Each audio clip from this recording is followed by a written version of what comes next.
Chers frères et sœurs, j'ai un message à partager avec vous que je vais considérer comme une pensée de la semaine.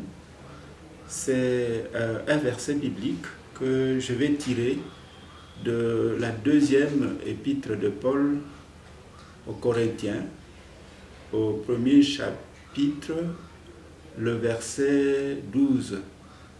Car ce qui fait notre gloire, c'est ce témoignage de notre conscience que nous sommes conduits dans le monde et surtout à votre égard avec sainteté et pureté devant Dieu, non point avec une sagesse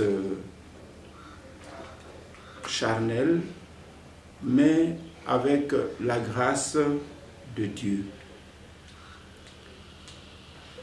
Ce verset m'intéresse à cause des deux mots qu'il utilise.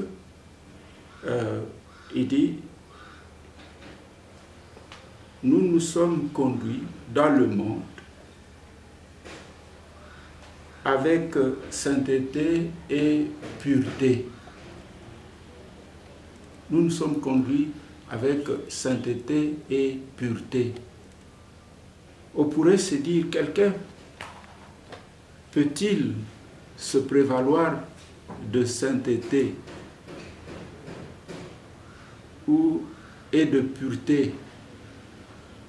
Le texte de Paul le dit. Il dit aux Corinthiens, nous nous sommes conduits avec sainteté et pureté. D'autres versions du même texte utilisent un mot différent. Je peux lire par exemple dans la version du Semeur, où la version utilise un mot différent. Il dit, je relis le verset, « S'il est une chose dont nous pouvons être fiers, c'est le témoignage de notre conscience.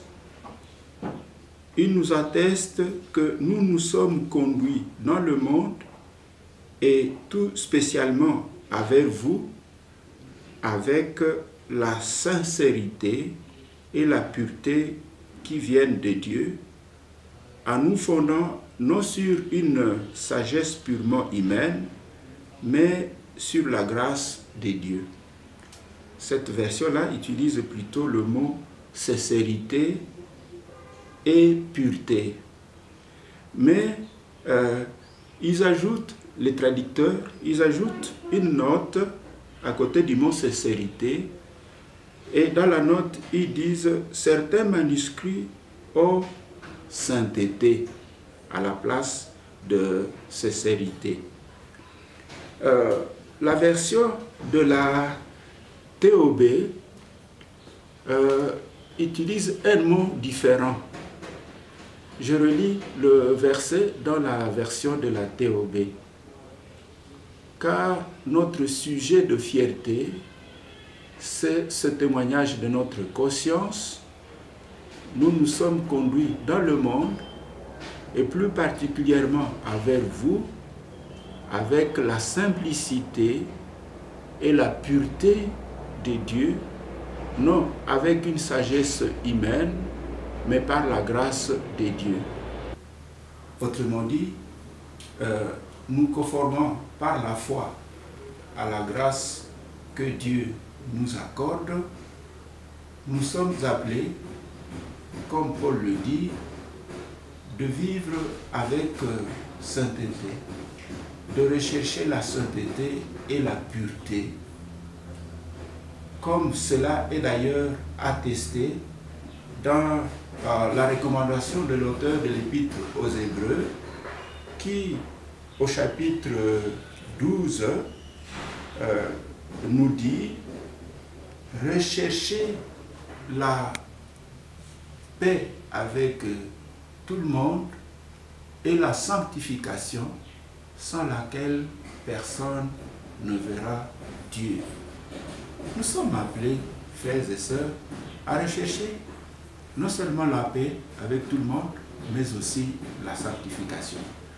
Je voudrais que ceci soit un message pour chacun, chacune de nous au cours de cette semaine, que cela soit une pensée de la semaine pour chacun, c'est de se demander s'il recherche la sanctification au cours de sa vie, au cours de ses relations avec ses frères et sœurs, pour plaire au Seigneur et vivre conformément à sa volonté.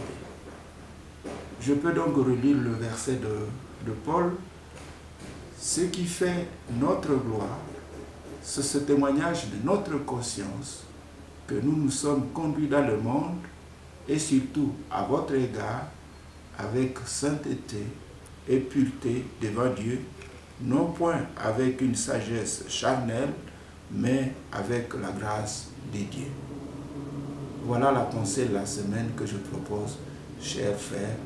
Recherchez la sanctification et la pureté devant Dieu et devant les frères et sœurs dans la foi. Amen.